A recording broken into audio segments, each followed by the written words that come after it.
এই মধুময় বৃন্দাবনে উপস্থিত হয়েছি শুভ অক্ষয় তৃতীয়া দিবসে। তো আজকের যে এই শুভ অক্ষয় তৃতীয়া দিবস, এই দিনটির নাম কেন অক্ষয় তৃতীয়া দিবস বলা হয়েছে? তো শাস্ত্রে বর্ণিত বিষ্ণুর ষষ্ঠ অবতার হচ্ছেন পরশুরাম। আমরা সবাই নাম শুনেছি পরশুরামের, যিনি শিব ভক্ত ছিলেন সেই পরশুরাম। নৃসিংহ ও রাম অবতার ছাড়া অন্যান্য অবতারে সেরকম পূজা করতে দেখা যায় না, কিন্তু সকল অবতার গণের কাহিনীও কম নয়। তাদের থেকে গুরুত্বপূর্ণ শিক্ষা সকলেরই অর্জন করা উচিত। যেমন সনাতন ধর্মে হিন্দুদের উচিত ভগবান পরশুরামের আদর্শ গ্রহণ করা। তিনি কি করেছিলেন? তিনি আমরা বিভিন্ন পুরাণে, রামায়ণ, মহাভারত, বিভিন্ন পুরাণে পরশুরামের উল্লেখ আমরা পাই যে তিনি কি করেছেন। তিনি শিব ভক্ত ছিলেন বটে। ভগবান পরশুরাম তিনি ভগবান শ্রীকৃষ্ণের ষষ্ঠ অবতার। তিনি পরশুরাম ক্ষত্রিয়দেরকে বারবার ধ্বংস করেছিলেন। কেন ক্ষত্রিয়দেরকে ধ্বংস করেছিল? পৃথিবীর ভার লাঘব তিনি করার জন্য। তাই তিনি চিরঞ্জীবীদের মধ্যে একজন। হরিবল হরিবল, 7 জন চিরঞ্জীবী আছে, তাই পরশুরাম হলেন সেই চিরঞ্জীবীদের মধ্যে একজন।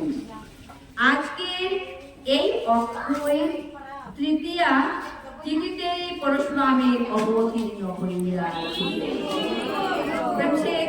পরশুরাম অবতার কি? তো পরশুরাম ভগবান আজকের এই পুণ্য তিথিতে তিনি এই সংসারে তিনি অবতীর্ণ হয়েছিলেন। এই অক্ষয় পুণ্য তিথিতে শিবের অন্যতম ধাম আমাদের সকলের অবগত আছে কেদারনাথ ধাম। সেই কেদারনাথ ধাম আজ থেকে তীর্থযাত্রীদের জন্য দ্বার খুলে দেওয়া। কেদারনাথ সেখানে ভগবান শিবের লীলা অবতার, তাই কেদারনাথের দরজা আজ থেকে খুলে দেওয়া হবে তীর্থযাত্রীদের জন্য। সনাতন রীতি অনুযায়ী আজকের দিনে যেভাবে যে কর্মই করি না কেন, তাই সেই কর্ম অক্ষয়। তাই সকলেরই উচিত আজকের দিনে ভগবান পরশুরামকে সেই আদর্শ, পরশুরামের আদর্শ গ্রহণ করা এবং এই পবিত্র দিনে ভগবানের পূজা করা।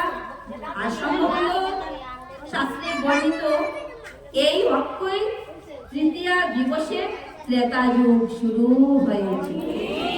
ত্রেতা যুগের শুরু হয়েছিল এই অক্ষয় তৃতীয়া দিনে। ভগীরথ যে গঙ্গা এনেছিল, সেই ভগীরথের মা গঙ্গার মর্তে আসা ভগীরথের তপস্যায় গঙ্গা এই অক্ষয় তৃতীয়া পুণ্য দিনে মর্তে এসেছিল। সে কহ পতিত পাবনী মা গঙ্গা কি?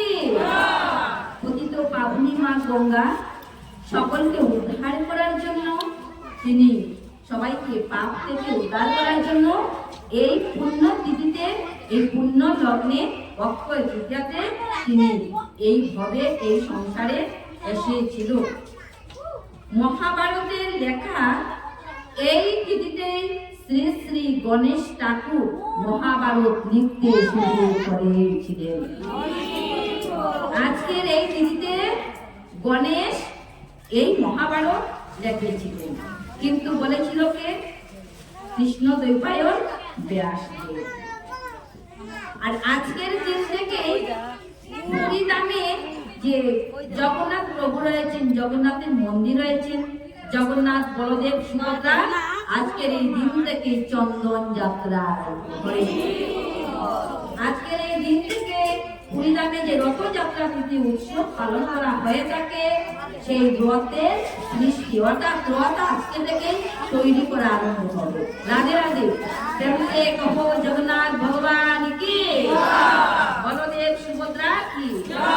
আজকের এই দিনে আবার কি হয়, যারা ব্যবসায়ী রয়েছেন তারা নতুন খাতা তারা ওই দিনে গণেশ দেবের পূজা করে এবং নতুন টাকা আজকে থেকে শুভ, অর্থাৎ সব কাজ করে আজকে দিনেই তাই শুভ লাভ করা হয়। এই অক্ষয় তৃতীয়া দিনে আরেকটি পুণ্য কর্ম হয়েছিল, আমরা সেটি আজকে জানবো।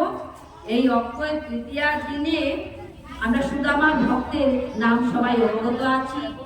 তাই সুদামা ভক্তকে বারবার সুদামার গৃহিণী বলেছিল, অবস্বামী, আমাদের এই দুর্দিন দুর্ভিক্ষ একমাত্র ভগবান শ্রীকৃষ্ণই দূর করতে পারে। তাই তুমি একবার তোমার বন্ধু ভগবান শ্রীকৃষ্ণ, যিনি দ্বারকার নাথ, দ্বারকার অধিপতি, সেই দ্বারকার নিকট তুমি যাও না প্রভু। কিন্তু সুদামা বারবার বলতেন যে হে প্রিয়, আমার বন্ধু দ্বারকার অধিপতি, তিনি দ্বারকায় রাজা হয়ে আছেন, আর আমি একজন সাধারণ ভিক্ষুক, আমি সেই প্রবেশ দ্বারে কিভাবে প্রবেশ করব? তাছাড়া বন্ধুর গৃহে যেতে হলে হাতে করে বন্ধুর জন্য কিছু নিতে হয়, তো আমার কাছে সেই কোনো কিছু নিবার মতো কোনো উপায় নেই। তাই তুমি আমাকে এভাবে বলো না যে বন্ধুর নিকটে তুমি যাও, আমি যেতে পারছি না। কিন্তু কি করলেন, এদিকে সুদামার ধরনী তিনি গ্রামে গিয়ে কি করলেন, গ্রামে গিয়ে কিছু চিড়ে বিক্রি করে নিয়ে আসতেন। কেন? যাতে সুদামা বন্ধুর জন্য কিছু নিয়ে যেতে পারে। আর সেই দিনটাই ছিল অক্ষয় তৃতীয়া দিন। তো ভগবানের জন্য চিরা ভিক্ষা করে সুদামার ধরনী নিয়ে এসেছিল, আর এনে একটি রুমালের মধ্যে বেঁধে দিয়ে বলেছিল, অবস্বামী, এই শক্তিটার মধ্যে কিছু চিরা রয়েছে, আর সেই চিরাটা তুমি তোমার সখা ভগবান শ্রীকৃষ্ণের জন্য নিয়ে। সুদামা জীর্ণ শীর্ণ দেহ নিয়ে চলতে লাগলেন কোথায়? দ্বারকার উদ্দেশ্যে। যিনি দ্বারকার নাথ, দ্বারকার অধিপতি, সে কহো দ্বারকাধীশ ভগবান কি। দ্বারকার অধিপতির জন্য এই চিরার টুকরিটা নিয়ে চলতে লাগলো। কেমন করে? কিছুক্ষণ যায়, কিছুক্ষণ যাওয়ার পরে পরিশ্রম লাগে, তো বসে পড়ে এই চিরার টুকরিটার দিকে লক্ষ্য করে বলে, আমার বন্ধু দ্বারকার অধীশ্বর দ্বারকাধীশ শ্রীকৃষ্ণ, আর আমার গরণী আমার বন্ধুর সেবার জন্য এই পুটলিটাতে চিরা বেঁধে দিয়েছে, তাও শুধু শুকনো চিড়ে, অন্য কিছু নয়। কিন্তু আজ সেই বন্ধুর কত রাজভোগ হইতেছে, আর এই চিরার পুটলি কি আমার কৃষ্ণ আস্বাদন করবে? এই ভাবতে ভাবতে সুদামার চোখ দিয়ে জল গড়িয়ে, আর এইভাবে কি হতো, চোখের জলে চিরাটা ভিজে যেত, আর ভিজে গিয়ে চিরাটা ফুলে পুটলিটা বড় হতে লাগলো। আর এইভাবে পুটলিটা নিয়ে কি করলো, নিতে নিতে যখন প্রবেশ দ্বারে গিয়ে উপস্থিত হলো, চিরার পুটলিটা হাতে করে যে আমাকে ভিতরে যেতে, অর্থাৎ আমাকে প্রবেশ করতে দাও, প্রহরীরা প্রবেশ করতে দিচ্ছে না। কারণ ও বলছে দ্বারকাধীশ ভগবানের অন্তরঙ্গ সখা। একজন আরেকজনকে বলছে আমাদের দ্বারকাধীশ কোথায়, আর ও কোথায়? ও একজন ভিক্ষুক, ভিখারি, না, ওকে প্রবেশ করতে দেওয়া যাবে না। বারে বারে চেষ্টার কারণেও কেউ তাকে অন্তর্মহলে প্রবেশ করতে দিচ্ছে না, তাড়িয়ে দিচ্ছে। আর এদিকে দ্বারকাধীশ ভগবান অস্থির হয়ে পড়ছে যে আমার অন্তরঙ্গ সখা, আমার সুদামা এসছে, কিন্তু আসছে না কেন? অন্তর্যামী ভগবান সব জানে অন্তরের কথা। আর এদিকে প্রহরীরা বারবার তাড়িয়ে দিচ্ছে। এই যাত্রায় সুদামা ক্রন্দন করতে লাগলেন।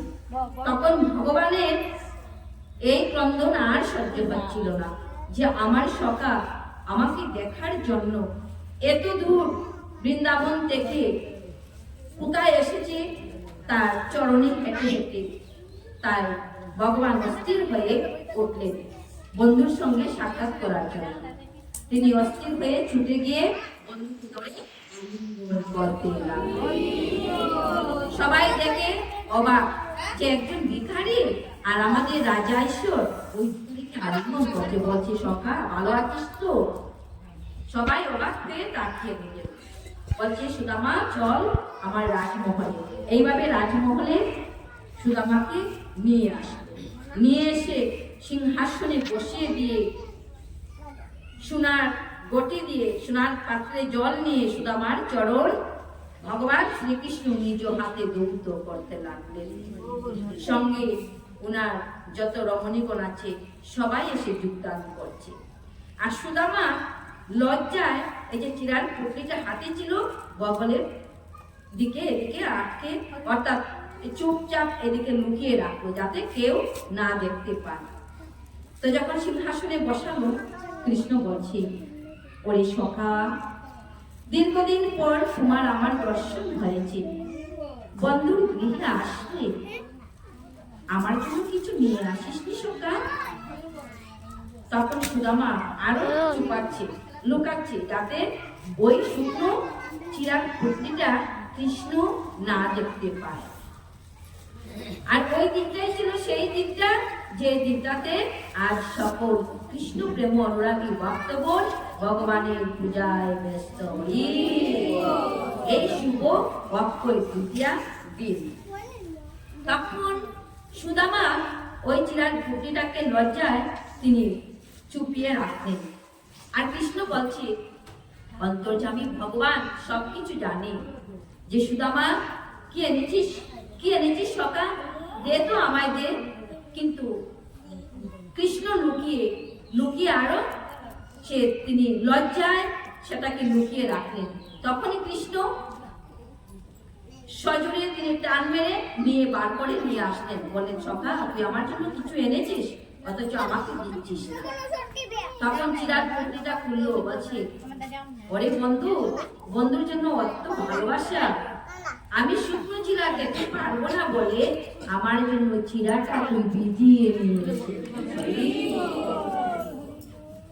তখন সুদামা বলল, কৃষ্ণ ভিজিয়ে আনবি ভাই, আমি যখন বসে বসে আমি তোমার চিন্তা করছিলাম তখন আমার নয়ন দিয়ে টপটপ করে জল গড়িয়ে পড়ছিল, আর সেই চিরার পুটলিটার উপরে পড়ে গিয়ে চিরাগুলি ভিজিয়ে দিয়েছে। তো ভগবান বললেন আজকের এই অক্ষয় তৃতীয়া পূর্ণ দিবসে আমি এটাই সবার কাছে আমার নিবেদন, এই কলিযুক্ত জীব যদি আমাকে দুপুরটা চোখের জল দিয়ে পুষ্টি ছিড়া দিয়ে পবিত্র বলে একবার মুখ নিবেদন করে, আমি সেই ভক্তের হাতে মুখ আমি কৃপা করে গ্রহণ করি।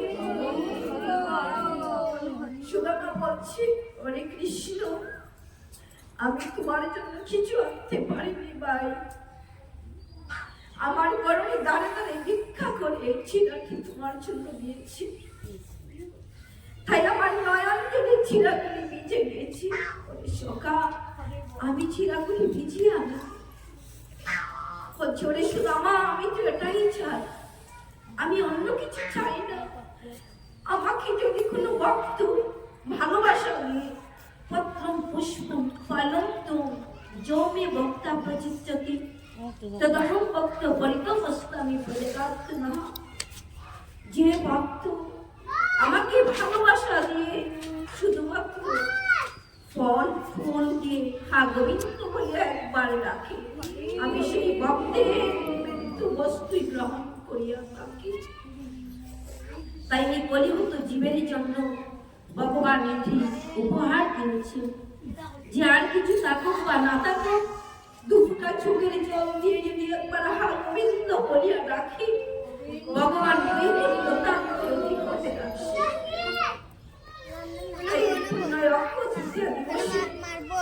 আমাদের সকলের প্রার্থনা গোবিন্দ আমাদের মতো